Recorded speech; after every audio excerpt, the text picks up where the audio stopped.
আসসালামু আলাইকুম বন্ধুরা, কেমন আছেন? নিশ্চয়ই ভালো আছেন। সবসময় চাইব আপনারা ভালো থাকুন, সুস্থ থাকুন এবং সানন্দে থাকুন।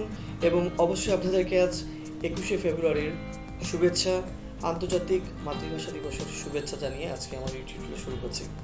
ভাষা দিবসের সকল শ্রোতাদের প্রতি আমার পক্ষ থেকে থাকছে ভালোবাসা, শ্রদ্ধা, বিনম্রতাবোধ।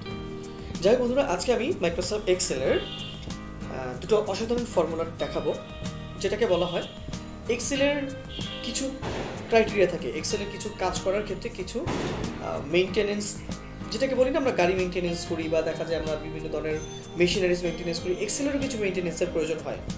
এখন আপনি প্রশ্ন করবেন কী ধরনের মেইনটেনেন্সের কথা আমি বলছি। দেখুন, আপনি যখন একটা ডাটাবেস তৈরি করবেন আপনি অবশ্যই সিরিয়াল নাম্বার দিবেন, 1, 2, 3, 4 এরকম করে সিরিয়াল নাম্বার দিবেন। কিন্তু আপনি কি জানেন, আমি সিরিয়াল নাম্বারটা চাইলে কিন্তু রোমান সংখ্যাও দিতে পারি। আমাকে যে ইংলিশে দিতে হবে তা না। অনেক সময় দেখা যায় গ্রিক বা আপনার এই এরিয়াগুলোতে কিন্তু আপনাকে রোমান সংখ্যাটার উপর জোর দেওয়া হয়। গ্রিক, জার্মান বা ইউরোপের অনেকগুলো কান্ট্রিতে কিন্তু আপনার রোমান সংখ্যার উপর অনেক ভ্যালুয়েশন দেওয়া হয় এবং ভ্যালুয়েটেড করা হয়। আমি ধরে নিচ্ছি আমাদের বাংলাদেশের প্রেক্ষাপটে বা এই সাবকন্টিনেন্টের প্রেক্ষাপটে হয়তো বা এটার খুব একটা প্রয়োজন পড়বে না, বাট তারপরও শিখে নেওয়াটা তো প্রতি কিছু নেই, তাই না? আজকে আমি দেখাবো যে কীভাবে রোমান নাম্বার সিরিয়াল দিতে হয় এবং এটা শিখে নিলাম। এবং আরও একটা জিনিস দেখাবো, সেটা হচ্ছে ট্রান্সপোজ। এটা আমি একটু পরে আসছি, বাট আলটিমেটলি আমি ফার্স্ট এটাকে দেখাই যে কীভাবে সিরিয়াল নাম্বার দেবো। দেখুন, এখানে আমার একটা ডাটাবেস আছে, আকাশ খান, জাহান খান, মানে আমি সব খানদের নিয়ে ঈশান মালহোত্রা, জবিন কুমার, রহিমউদ্দিন, জাগাত কুমার, রাজাত সিং, সেলিম মিয়া, এই যে আমার যে কলিগরা আছে বা আমার যে টিমমেটরা আছে, এরা কিছু সেল করেছে, তাই না? তো প্রথমে আমি তাদের সেলকে যোগ করব। কিভাবে করব? খুব সহজ একটা সিম্পল আমি যোগের মেথড দেখাবো। আমি এরপরে টিউটোরিয়ালটিতে যোগ করার সিস্টেম কীভাবে যোগ করা যায় আমি সেটা নিয়ে ভিডিও আমি দিব দু একটা টিউটোরিয়াল পরে। বাট আজকে আমি একটা নর্মাল প্রসেস শিখাবো। আপনারা যদি কিবোর্ড থেকে alter plus equal to sign press করেন, alter plus equal to sign, আমি লিখে দিচ্ছি ALT plus equal to sign, যদি আপনারা প্রেস করেন তাহলে কিন্তু আপনারা টোটাল ভ্যালুডেশনটা দেখতে পারবেন, টোটাল সামটা দেখতে পারবেন। এই দেখুন, আমি আবার দেখাচ্ছি অল্টার প্লাস, আমি একটু বড় করে দেখাচ্ছি যাতে আপনাদের বোঝার সুবিধা হয়। আমি এটা মুছে দিচ্ছি। হ্যাঁ, আমি কিবোর্ড থেকে অল্টার প্লাস, মানে কি প্লাস চাপা লাগবে না, অল্টার এবং সমান সমান সাইনটা দিলেই দেখুন টোটাল যোগটা কিন্তু ওদের বের হয়ে আসলো।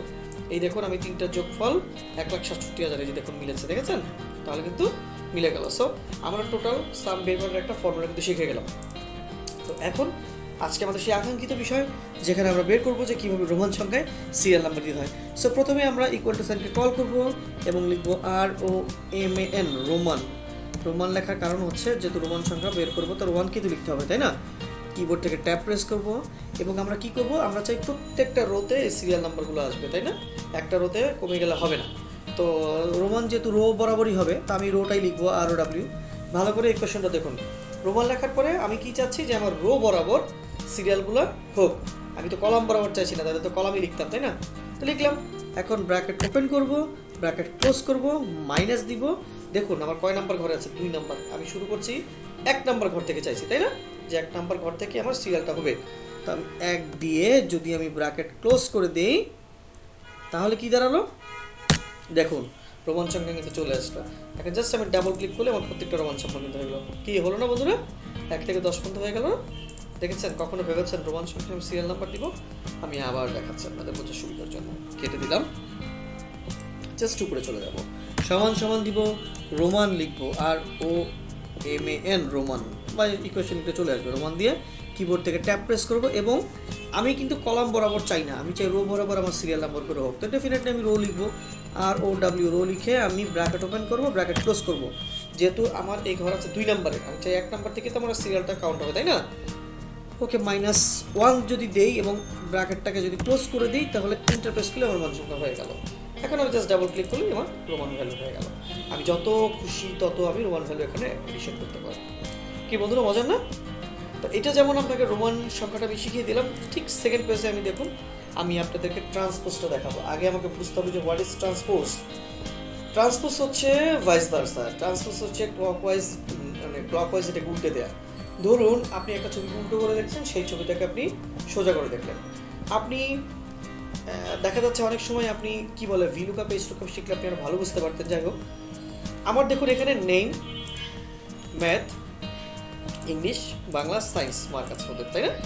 নেম আছে কি আকাশ খানের মার্ক আছে ম্যাথে 67, ইংলিশে 87, বাংলাতে 56, সায়েন্সে 76, এরকম করে জাহিন শারানের আছে 56, 89। দেখুন নামটা আছে এইভাবে, ম্যাথ, ইংলিশ, বাংলা এইভাবে। আমি যদি কাজ করি উল্টে দিই, নামটা যদি এইভাবে দিই, নামের পরে এই আকাশ খান থাকবে, জাহিন শারান থাকবে, ঈশান মালহোত্রা থাকবে, আলিম খান থাকবে, আর ওদের ম্যাথ, ইংলিশ, বাংলা, সায়েন্সের মার্কটা থাকবে এখানে।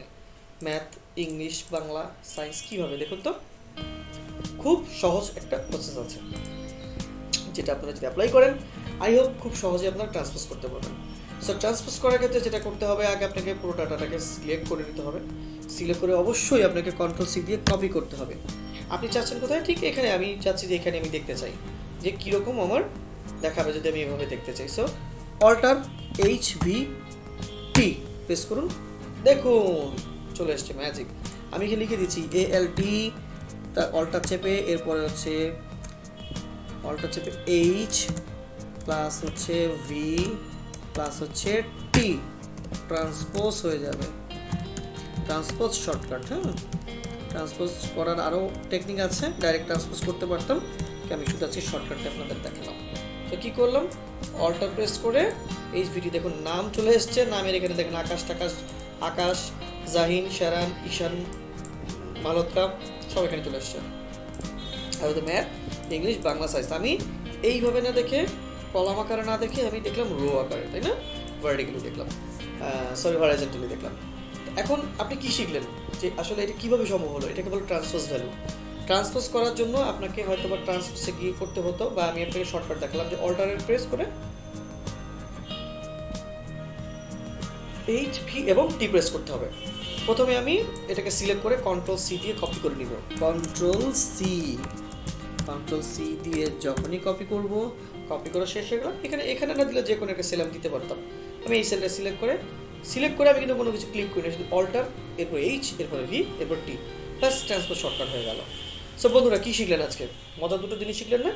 কীভাবে আপনাকে রোমান সংখ্যা বের করতে হয় এবং একই সাথে ট্রান্সপোজ ভ্যালুটা কীভাবে করতে হয় সেটা আমি আজকে আপনাদেরকে দেখিয়ে দিলাম। আই হোপ আপনাদের এই টিউটোরিয়ালটা অনেকের কাছে অনেক ভালো লাগবে। আর যদি ভালো লাগে বা আপনাদের মনে হয় যে না টিউটোরিয়ালটা আপনাদের কাছে খুব ভালো লেগেছে, তাহলে অবশ্যই সাবস্ক্রাইব করবেন, লাইক করবেন এবং ডেফিনেটলি শেয়ার করবেন। কারণ আপনাদের লাইক শেয়ার কিন্তু আমাকে নতুন নতুন ভিডিও বানানোর জন্য অনেক বেশি অনুপ্রেরণা যোগায়। তো বন্ধুরা, আজকে এই পর্যন্তই। ইনশাআল্লাহ আবার কথা হবে অন্য কোনো টিউটোরিয়ালে। সে পর্যন্ত ভালো থাকবেন। আসসালামু আলাইকুম।